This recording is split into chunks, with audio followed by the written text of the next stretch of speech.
So what's the weirdest thing that you did with these belts? Stand in front of a camera and put them on and twirl around with them for the intro shots. How about you? Nothing. Nothing weird? Nothing. I'm the only weird one here? I had fun though. So between the Bear Komplex Apex Premium Leather Weightlifting Belt, the Schiek 2004 Lifting Belt, the Rogue USA Nylon Lifting Belt, the Reyllen X Prime V2, as well as the Picsil Belt, the Harbinger 2433 4-inch Firm Fit Belt, a rando Amazon find called Unbroken Design Belt, 2-pood weightlifting Matty Rogers version, and last but not least, the 2-pood Metcon Donut Belt. So out of all these belts, I personally like the belts from Bear Komplex, which is this pink one, this one from Rogue, as well as the weightlifting belt from 2-pood, and this one. What about you, Val? So I like the Bear Komplex as well. I like the 2-pood as well. And I kind of like the, how do you pronounce this? Schiek? Schiek. Schiek. I mean, Schiek. Schiek. Schiek. Now for this video, we're focused more on, we're gonna call them weightlifting belts, stuff with Velcro, rather than stuff with like industrial strength clasps like this. Yeah. We kind of consider this like a powerlifting belt. These are more weightlifting belts, Metcon style belts. So maybe in the future we'll do a review on these things, but this is just all the stuff with Velcro. So here's what's in store for you guys in this video. We're gonna quickly cover what we think the belt does, when we would use a belt. We're gonna pro-con each one of these products that we've purchased for this video, and then we're gonna give you guys a breakdown of the best belt that we think for weightlifting, for Metcons, and then one if you're on a budget. So, roll the review! So what do belts do? Well, it helps you lift, but how? Well, every single time that you're lifting, you should really be bracing yourself by filling your gut with air and then lifting. The simplest way to describe what should be going on would be with a can. When full, the can is very strong. When empty, it's not as strong. So if you want to have a stronger lift, you really need to make sure that your gut is braced. The technical term is generating intra-abdominal pressure. So weightlifting belt is a tool that helps create and maintain your intra-abdominal pressure. It helps your abs, not your back. I know it seemed kind of backwards, but by pushing out on the belt, you're creating more pressure, which in turn reduces the pressure on your back, which allows you to lift more. That's what a weightlifting belt does. So when should you use one? Now from our experience, there are two situations where we would use our belts. Obviously during heavy lifts like deadlifts, squats, snatch, cleans, but also during high volume reps with a weight that's considered medium to heavy for that exercise. For example, I would use a belt with high volume heavy kettlebell swings or heavy sumo high lift dead pulls. We'll elaborate more on that when we talk about the best belt for Metcons. Now the concept of bracing for heavy lifts is probably the most obvious thing to test, but when it comes to using belts for Metcons, well, a belt with a short strap is actually going to be pretty terrible. Now I can't say this enough, is that a belt should be used to help you lift more, not because your back hurts. Now if your back hurts, you got to go fix that first before going to lift more. And I do realize this is do as I say, not as I've shown in this video, but a lot of the stuff that we've shown you are at not heavy weights, but you know, we're reviewers, we're trying to figure out the stuff. Like for me, I would put on a belt, my favorite belts, I'm not going to tell you what it is just yet, around 80% of my max for a single lift or an RPA of 8 for an exercise. So again, what we're going to show you, it's a combination of moderate weights and, you know, just trying to figure out, is that really my poor form of my hip flexors hurting, or is it because that the Rogue belt is digging into my hips, sort of thing. Anyways. Seriously? I caught Aaron doing triceps yesterday with the weight belt. Real usage, gotta do it all. With these belts, we did dedicate test workouts involving deadlifts, squats, a Metcon, and Olympic lifting. Squats with a KW, not a Q. Why? I don't get that. Squats. These workouts, we're done with moderate weights, as you have seen or will see, which isn't, again, what you're supposed to do with a weightlifting belt, but we needed to find that balance between a heavy enough weight, but light enough so that we're not blacking out to figure out kind of how we feel about each one of these products. Reviewing is tough work, and you may notice that we've got a lot of different sleeves and shoes on in the footage, so if you're wondering what the best sleeves and shoes are, check those videos out in the description section or the pinned comment. All right, Val, what time is it? Pickleback? Pickleback time. We finished reviewing all these belts, so like we're gonna celebrate. We also do these camera facing things with a drink, so we're gonna do a pickleback, which is a shot of bourbon, a shot of pickle juice, and a beer chaser. So Ready? No, but okay. Oh, that pickle juice. The Bear Komplex Apex belt is one of the most comfortable belts in this list. We were able to use it comfortably with or without a shirt, and the strap was long enough that it could sit loose on our waist when we didn't need it, which is very useful during Metcons. It allows you to deep breathe without any issue. We were a little apprehensive about this belt in the beginning because when we first got it, the padding and the belt didn't seem as rigid as others, but none of that seemed to matter in our testing. The belt also came folded, so the Bear Komplex is quite compact and one of the very few belts that would fit easily in a backpack or a duffel bag. So for the Bear Komplex, it has a really, really long strap, which was great for the Metcons, but even in the Metcons, once I did loosen the strap, it's so long that it was literally like a floating device around my waist. I don't know if there's a smaller size. Is there a smaller size in this? Oh, there's a smaller size. All these, okay. We will admit that like all these things are fitted to me. Right, and so we just didn't want to spend another like $1,500 on belts. Which makes sense because I don't lift enough to use these belts. But I worked out 2 to 3 times a week. Val worked out like... I don't know, but in one of those workouts, I almost died. Like I couldn't even finish it. And Aaron did probably like double the work because I didn't finish my part. It was a mess, so. Now when it comes to comfort, the Schiek 2004 belt is pretty comfortable, but it's a bit more annoying to use than the Bear Komplex Apex belt. The comfort comes from the taper along the sides, which stops the belt from digging into your hip and ribs. It's about 4 inches on the front and on the back it's about 2. Now bracing requires you to feel your gut in every direction, but we didn't feel that the smaller edges reduced the amount of bracing that we could do with this belt. The only downside, which is also kind of a situational upside, as a Schiek belt is the only one with Velcro on the inside of the belt. Now this is great for weightlifting as we found it prevented us from over tightening the belt. The belt also comes with a slide bar buckle, which ensures the strap stays in place even when the strap is undone. None of the work that we did with the belts brought us to a point where we felt the Velcro was going to give out on any belt, but if you're serious about lifting heavy, the Schiek 2004 belt is going to offer the best support. The Rogue Nylon belt is just that, a nylon belt, and it generally gets the job done. We're able to use this belt during Metcons as the strap was long enough that it didn't get in any way of breathing, but it is very noticeable. The larger back also made us feel a bit more stable during Metcons. We did run into a couple of minor issues when it comes to lifting, as the edges of the belt dug into our sides during any sort of deadlift movement. It was even more noticeable when used with no shirt, as the nylon finish, well, felt like sandpaper. Other than that, we didn't have any issues with weightlifting. When it came to Metcon, the strap was large enough for our sizing, but not as long as the products from Tupood as well as Bear Komplex. So for the Rogue belt, it felt really wide on my waist. Again, might be the sizing, I'm not sure, but the buckle did get annoying while I was doing burpees. So I loosened it up, and when I was doing burpees, when I would throw myself on the floor because I was too tired, I could clearly feel the buckle like digging into my gut. The other thing about belts with their like slightly like oversized backs, like we've got the Rogue, we've got the Schiek, we've got like the Metcon belt from Tupood, is that you really kind of can't center this on your back, right? So like you'll see in some of the footage that we've done during our workouts, it's like it's kind of off to the right and it's kind of off to the left. It's not like directly in your back. And so you kind of have to figure out where everything sits on your body to get the full effect for this belt anyways. On to the Reyllen and Picsil products. So in this process of trying to figure out which belts to buy, we took a chance on Reyllen and Picsil, given that we're quite fond of their grips. But the funny thing is that both companies look like they source their belts from the same place, as they look identical other than the branding. So if we have to choose between the two, we'd go with the Reyllen belt over the Picsil one, since a rusty bushing. Now remember the complaint I had about the Rogue belt and the sandpaper feeling on my skin? Well, it's even worse with these belts, as the nylon has a lower thread count, so instead of sandpaper, these belts felt more like a cheese grater against bare skin. The belts worked fine with general weightlifting, but the straps on the belt were way too short for Metcon work. If you're planning on getting this belt, probably size up, given that my measurements were on the fence between small and medium. Last complaint I had was that the size of the bushing was the belt was a bit bigger than the average in this video, so a handful of the Olympic lifts did make contact with the bushing. So the Picsil and the, what is it called? Reyllen? So these are the same belt.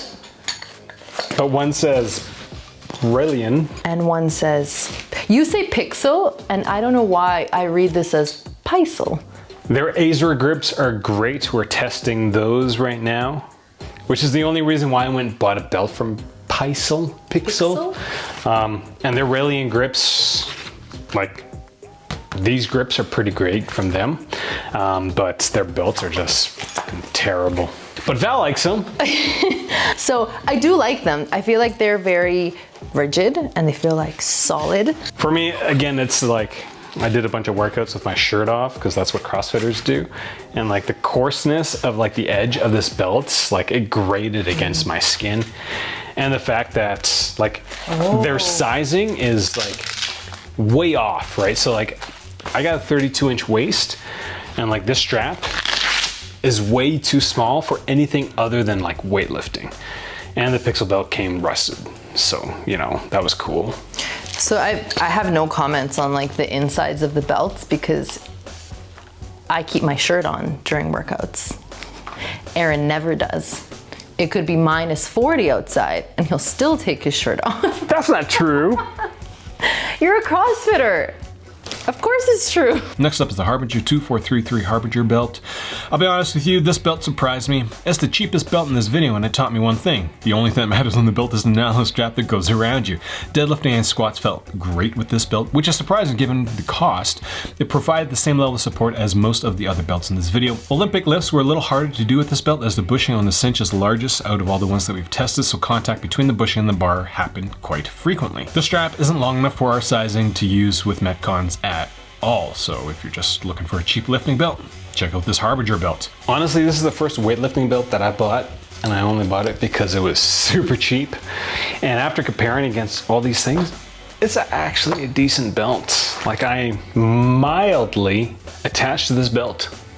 Did you buy it for yourself personally, like before the review? Oh yeah, like when I was suffering as an entrepreneur. So you've used it for a while? Oh yeah. Okay. Like this is, for 18 bucks, this is a great belt. Next up is this rando Amazon brand called Unbroken Designs. And this product really cemented the lesson that we learned from the Harbinger belt about the nylon strap being the only thing that matters, because the nylon strap on this product is tiny and this belt feels terrible. It's honestly a shock to the system every time I test this belt because you go from decent support for most products to terrible support. Any lift with this belt felt much heavier because of the lower support. This belt really doesn't feel like a 4-inch belt, it feels more like a 1-inch belt.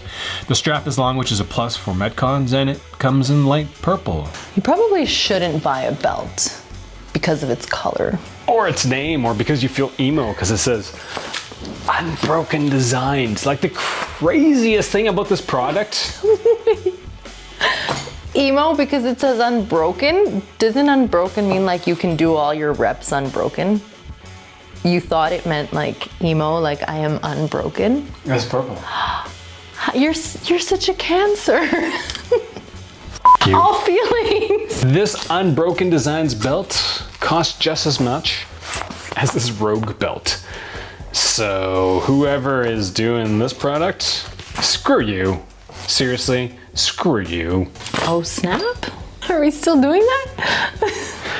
Oh snap! Did you watch the Oh snap review? On to the 2-pood belts. We'll start with the weightlifting one first. And our affinity for this belt has kind of grown since this review. Why? Because it's solid and it's simple, it's very rigid, light, and fairly comfortable. This belt also has what 2-pood calls a wad clamp, which is a feature I've never actually been able to use. The feature kind of shows up on the Schiek belt as well. I'll elaborate more on the wad clamp with the 2-pood Metcon belt. The strap is very long, so consistently undoing and redoing the belt may get annoying for some people during a Metcon. But that's just us being incredibly picky with this belt. So I actually really like this belt. It's a great belt. It's a great belt. I had the same issue with the long strap that I was like, ugh. Again, it might be the sizing for me. It's not the sizing, it's a really long strap. Yeah, it's a long strap, which is great for Metcons. The one thing I will say though is that it kind of gets annoying to put this thing. The like Metcon clasp. I personally don't use the Metcon clasp because I don't use it either. It's pretty annoying. I think it's actually sized wrong for me. I've got a 32-inch waist and the Metcon clasp gets caught like right here. And so like when I try to like undo it, I actually can't because like this edge catches on the Metcon clamp and I'm screwed. And so like I am literally starving for breath at that point in time, and I can't do anything about it unless I like literally like rip the belt off of me. And I feel like with the way we reviewed it, it's fine because, well, like, not the Metcon day that I almost died, but like when we did the weightlifting. No, sorry. Metcon date that she did die, went home. I had to finish the Metcon testing by myself. I went home and came back. All right. I was done.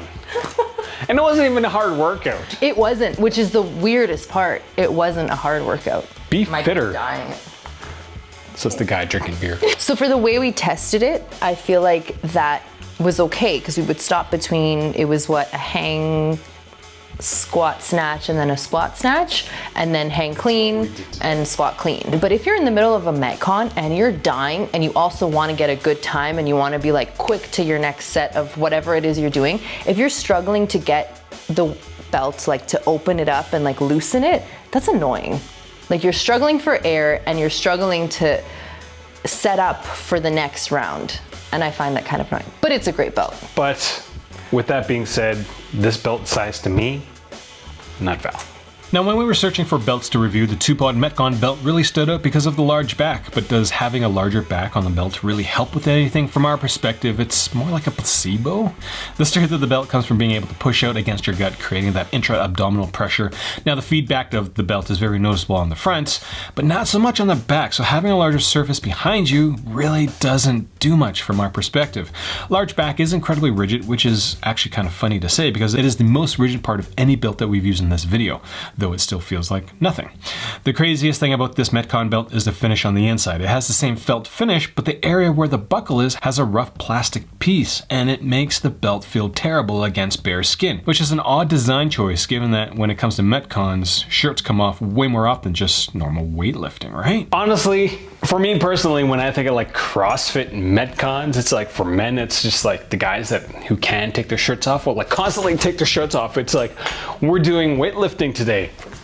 Shirts come off. That's right? Aaron.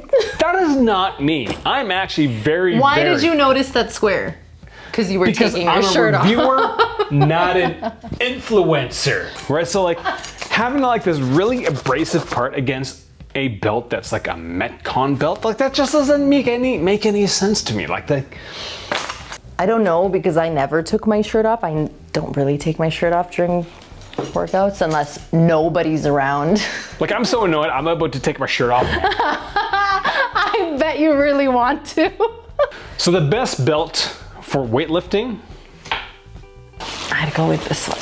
So if it was a little bit smaller and maybe sized properly? I feel like it's, because when I tighten it, like these 2 points here meet, so I need to like fold it over. I really like this belt. And it's thinner, I feel, than the other belt, so it doesn't dig into like hips when I squat. Yeah, for me it would be the Bear Komplex. I would go with the Schiek shoot. Oh, really? This is a great weightlifting I like belt. that one too. This That's is a like good belt. This is a second good, for me. comfortable belt. The biggest annoyance about this thing is like this build quality is mildly suspect. You know what I like about this belt? You know how it has the Velcro on the inside?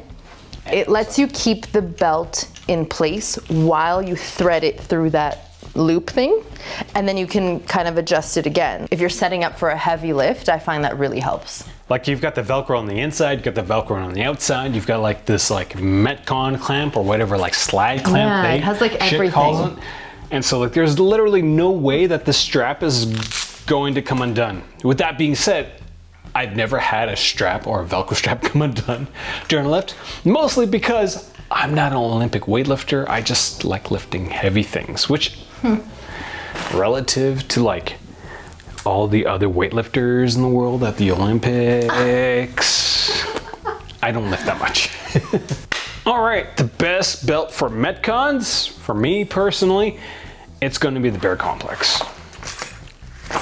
Closely, like it's a tie for me. I'm sorry, it's a tie between the Bear Komplex and the 2-pod weightlifting belts. Like this is a great belt for weightlifting and Metcons as well. So those are my picks for Metcons. I don't know if this has anything to do with sizing, but for me, for Metcons, the 2-pod and the Bear Komplex, were annoying just because they were so long. So when I would loosen them, there's literally footage of it like hanging off. She would like tie waist. it all the way around, and like the end would be on the opposite side.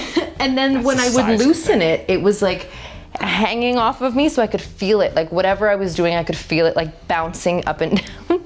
So I feel like for Metcons, it would probably be the Rogue. Which is a little, it's bearable through a Metcon, it's just too short for me, right? So from a sizing perspective. Yeah, it fit me. Whatever fit you too tight was good for me. The Rogue belt is decent. Again, it's just like their back is slightly larger, kind of like the two-boot Metcon belts, and it's just like, you kind of don't know if it's centered properly. It looks kind of funny when we film it, but yeah, I would go honestly between like the weightlifting and the Metcons, this two-boot belt. I bought the Matty Rogers version and I was showing it around because I was so proud that I chosen this belt, and somebody was like, this stitching is disgusting. Oh, it is. Anyways, minus the Matty Rogers versions, the two-boot version, this is just a good belt.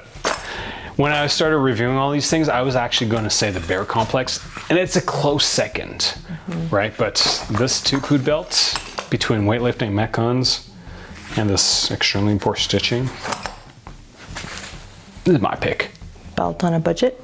I actually don't know how much any of these belts were, so I have nothing to say. I spent all the money, so much money. It's like $600-700 in terms of weightlifting belts.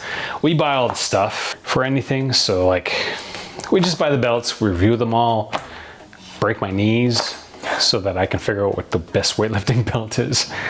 But like honestly, I paid 18 Canadian dollars, which is like $12 like US for this Harbinger belt. This is the first belt I bought. That's a steal of the deal. So like if all you're doing is just lifting heavy every once in a while, 80% of your max or like an RPE of 8 to 9, dude, do that. This Harbinger belt for 18 bucks, it's a steal of the deal. Or if you're looking for something that can suffer through a Metcon, the Rogue belt at $45 is a pretty good steal. What about the Unbroken? It's a steal. That broke my brain. This belt sucks. It's so terrible. Like it's just so, again, if I was to design a belt, I would have like a nylon strap that is actually just as wide as like the width of the belt. So now that you say that, in comparison then with a powerlifting belt, that it's all the same width, is that why? Like, because it holds everything in better? Yeah, like if I was blowing out my back with like 50, 225 pound deadlifts, I'd wear this because like there's just absolutely no give with this. So if you're enjoying these videos, be sure to subscribe to all of our channels. You can support us through Patreon and get all your weightlifting belts, except for this one, through our Amazon links. Even though we bought that one through Amazon.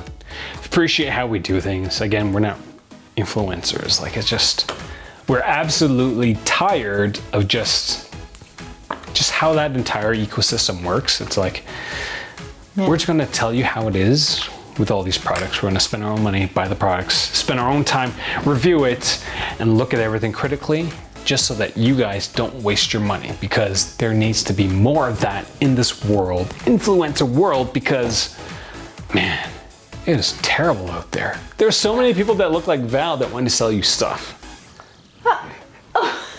Thanks for watching.